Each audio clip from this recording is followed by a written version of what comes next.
1924 সাল বাংলাদেশে তখন ইংরেজদের বিরুদ্ধে আন্দোলনে জনগণ উজ্জীবিত। সিআর দাসের নেতৃত্বে বাংলায় তখন স্বরাজ পার্টি বিশাল ব্যবধানে ভোটে জিতেছে। বছরের শেষের দিকে পার্ক স্ট্রিট অঞ্চলে ইংরেজরা তখন মেতে উঠেছে ক্রিসমাস পর্ব অতিবাহিত করে নতুন বছরকে আহ্বান জানানোর ব্যবস্থায়।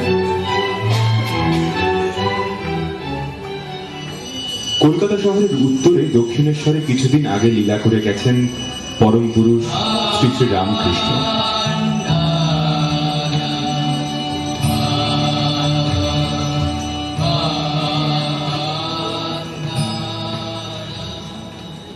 গঙ্গা নদী তার পাশ দিয়ে বয়ে যাচ্ছে কুলু কুলু শব্দে।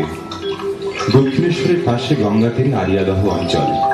1924 সালের 30 ডিসেম্বর শ্রীমতী দুর্বালা দেবীর কোল আলো করে জন্ম নিল এক পুত্র সন্তান।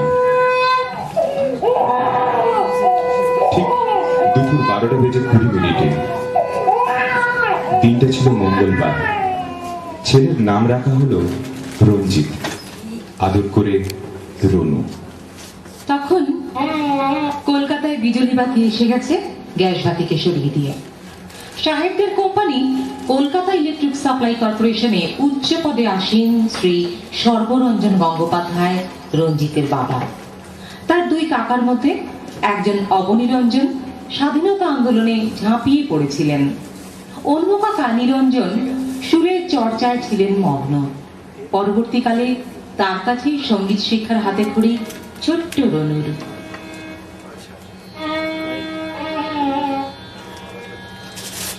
রঞ্জিতের বয়স যখন 5, তখনই অকালে ওদের মা মারা যান। ছোট্ট রঞ্জিত আর তার ভাই সমিতকে বুক দিয়ে আগলে রাখেন তাদের ঠাকুমা। যত আবদার সব ঠাকুমার কাছে, রাতে গল্প শোনা আর তার সঙ্গে ঘুম পাড়ানি গান। এই সময় শ্যামনগর ছিল আধা শহর আধা গ্রাম। একটু বড় হয়ে রঞ্জিত ভর্তি হলেন শ্যামনগরের কান্তিচন্দ্র উচ্চ বিদ্যালয়ে। ছাত্র জীবনে মিষ্ট ও মৃদুভাষী লাজুক এই ছেলেটির মেধা ও অধ্যাবসায় ছিল অতুলনীয়। প্রত্যেক ক্লাসেই প্রথম স্থান, পাশাপাশি ক্যারাম ও ব্যাডমিন্টনে সমান পারদর্শী। প্রতি বছর বার্ষিক পরীক্ষার পরে বন্ধুরা সবাই মিলে চড়ুই ভাতি করতে জমা হতো তাদের বাড়িতে। ছোট থেকেই ছেলেটি অত্যন্ত বন্ধু বৎসল। 1941 সাল জাপানি বোমার আশঙ্কায় দলে দলে লোক চলেছে নিরাপদ আশ্রয়ে। যাদের সামর্থ্য নেই তারা আশ্রয় নিলেন কান্তিচন্দ্র স্কুলের বাড়িতে। দ্বিতীয় বিশ্বযুদ্ধের সেই সময় রনুর নেতৃত্বে বন্ধুরা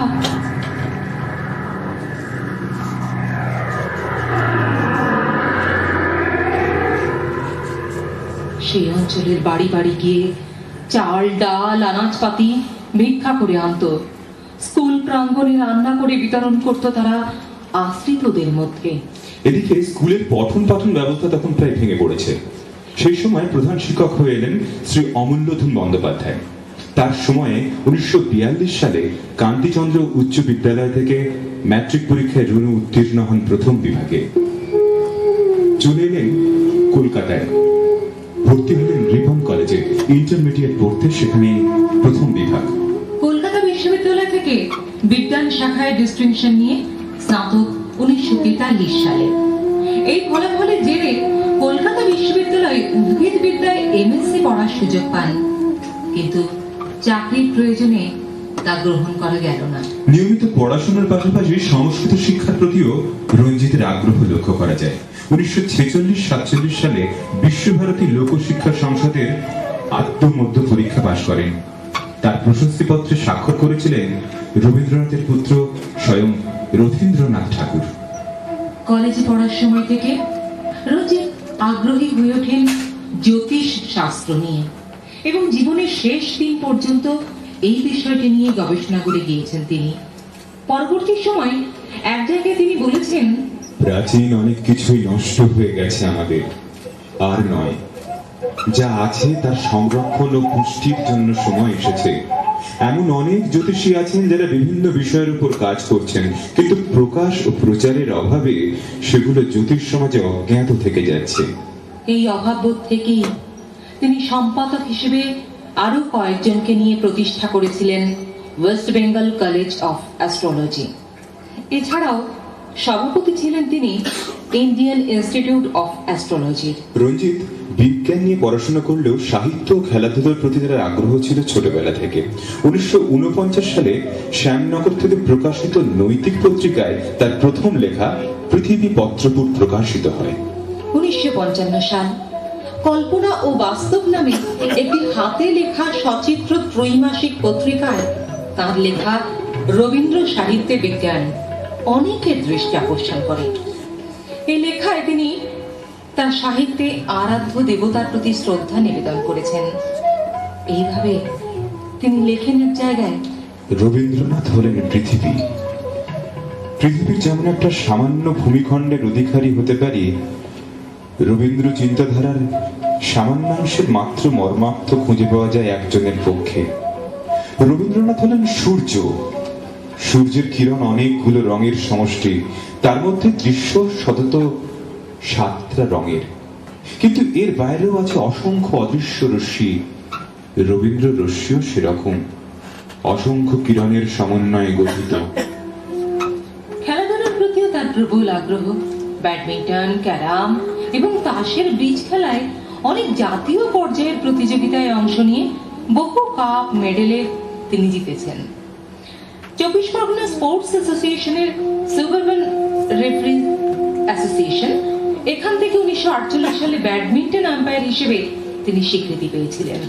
নবদ্বীপ অধিপতি কৃষ্ণচন্দ্র রায় একসময় তার সভাকবি ভারতচন্দ্রকে অন্নদামঙ্গল রচনার জন্য রায় গুণাকর উপাধি প্রদান করেন, আর বসবাসের জন্য ইজারা দেন মূলাঝড় গ্রামটি। সেই গ্রামের মানুষ অষ্টাদশ শতকের এই মহাকবির স্মৃতি মনে রেখেছিলেন ভারতচন্দ্র গ্রন্থাগার প্রতিষ্ঠার মাধ্যমে। মূলাজোর ভারতচন্দ্র গ্রন্থাগার ওই অঞ্চলের একটি বিখ্যাত লাইব্রেরি। 1948-এ রঞ্জিত এই গ্রন্থাগারের সম্পাদক হিসেবে আমন্ত্রণ জানান পথের পাঁচালীর অমর স্রষ্টা বিভূতিভূষণ বন্দ্যোপাধ্যায়কে একটি অনুষ্ঠানে সভাপতিত্ব করার জন্য। প্রার্থনা পত্রের উপসংহারে তিনি লেখেন, আশা করি পত্রটি তৃণাঙ্কুরের মতো আপনার পায়ে বিঁধবে না।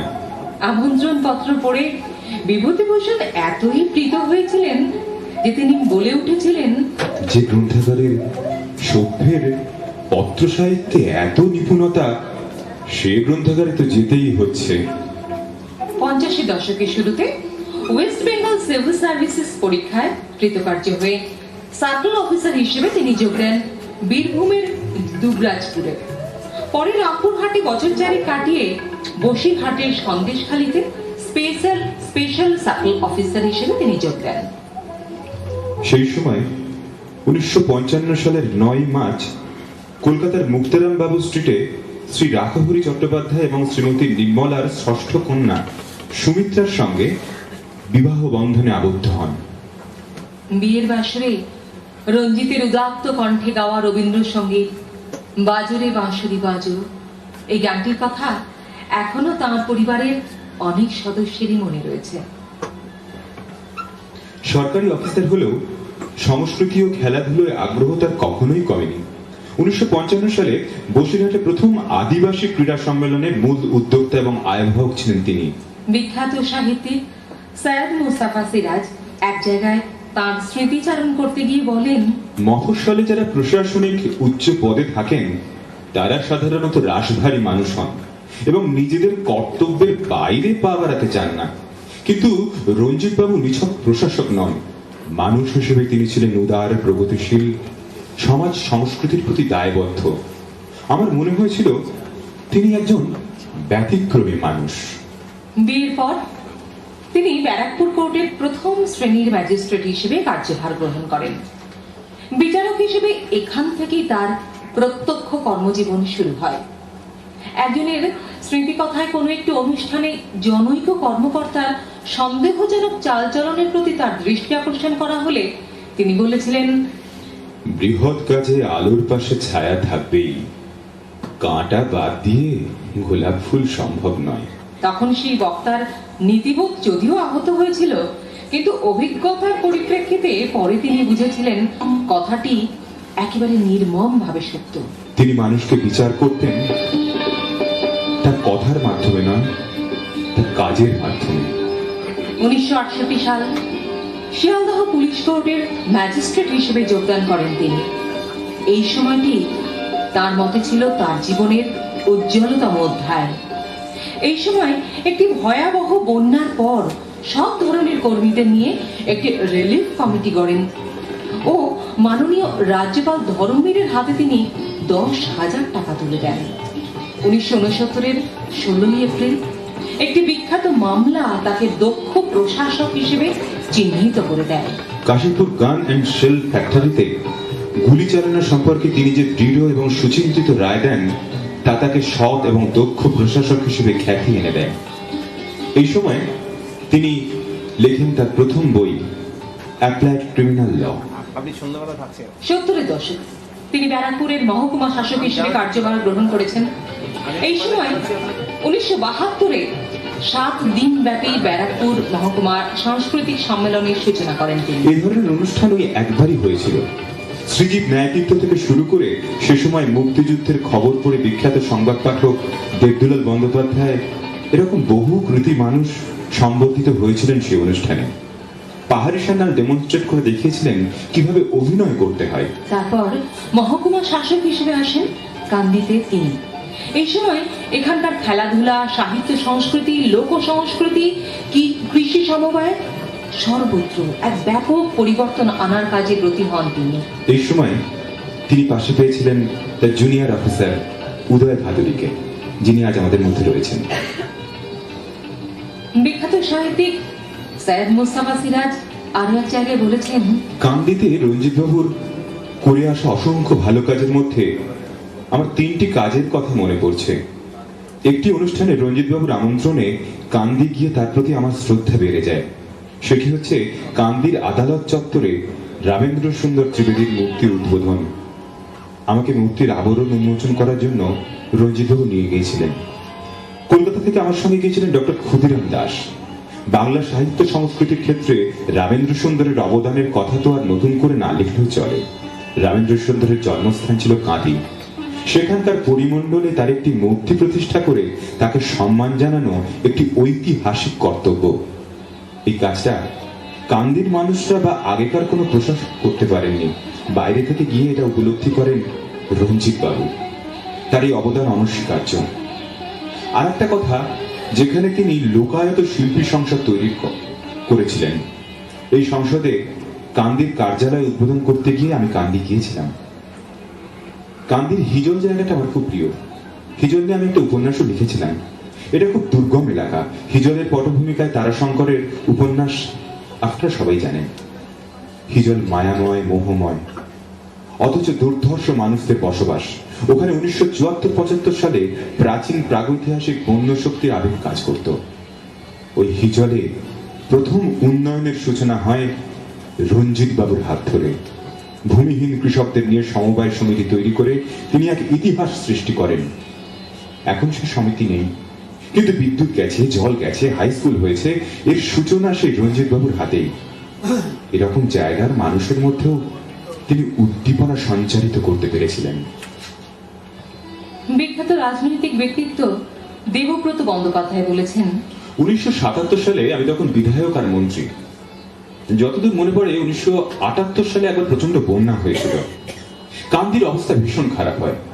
আমি সর্বজন শ্রদ্ধেয় নেতা ত্রিদীপ চৌধুরীকে কান্দিতে নিয়ে আসি। এসে দেখি কান্দিতে এই বন্যা মোকাবিলার মতো দক্ষ অফিসারের দারুণ অভাব। আজও আমার বলতে সংকোচ হচ্ছে, সেসব অফিসার যে তখন তারা ছিলেন তাদের কাজে আমি ঠিক সন্তুষ্ট হতে পারছিলাম না। আমি কলকাতা ফিরে মুখ্যমন্ত্রী জ্যোতি বসুকে বললাম, জ্যোতিবাবু, এই সময় যে ধরনের বন্যা হয়েছে, কাঁদির 5টা ব্লকই প্রায় সম্পূর্ণভাবে ভেসে গেছে। তার মোকাবিলায় আপনি যদি কান্দির আগের মহকুমা শাসক রঞ্জিত কুমার গঙ্গোপাধ্যায়কে আবার কয়েকদিনের জন্য ডেপুটেশনে পাঠান, খুব ভালো হয়। যদিও এটা আর পরে দরকার হয়নি। রঞ্জিত বাবুর সঙ্গে পরিচয়ের আগেই জ্যোতিষ শাস্ত্রে আন্তর্জাতিক খ্যাতি পেয়েছিলেন। রঞ্জিতবাবু 1986 সালে মার্কিন চ্যালেঞ্জার উৎক্ষেপণের মুহূর্তটি শুভ নয় একথা জানিয়ে তৎকালীন মার্কিন প্রেসিডেন্ট রোনাল্ড রেগানকে একটি চিঠি লিখেছিলেন। রেগানের অফিসে ওই চিঠিটি যত্ন করে রাখা ছিল। তারপর যখন সত্যি মার্কিন চ্যালেঞ্জার আকাশ থেকে খসে পড়ল, তখন মিস্টার রেগান সেই চিঠির প্রাপ্তি স্বীকার করলেন এবং জানালেন, আপনার গণনা নিঃসন্দেহে ত্রুটিহীন।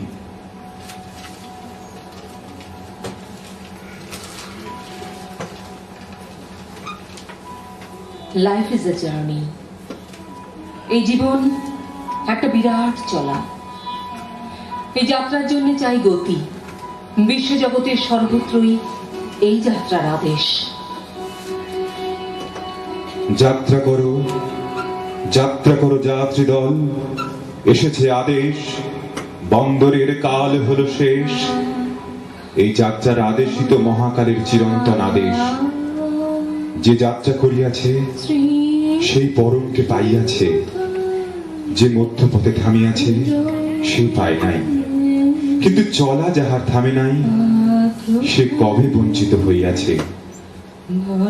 যখন রব না আমি মর্তকায়ায়, তখন শরীরে যদি হয় মন, তবে তুমি এসো হেথা লিখিত ছায়া। একদিন তরিখানি থেমেছিল এই ঘাটে লেগে, বসন্তের নতুন হাওয়ার বেগে। তোমরা শুধায় ছিলে মরে ডাকি, পরিচয় কিছু আছে নাকি? যাবে কোনখানে? তীরের পানে চেয়ে থাকি, পালের নৌকো ছাড়ি। গাছের পরে গাছ ছুটে যায়, বাড়ির পরে বাড়ি। দক্ষিণেও গ্রামে, গ্রামের পরে গ্রামে।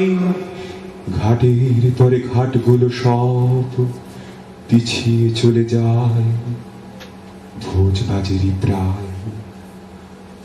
নমস্কার। নমস্কার।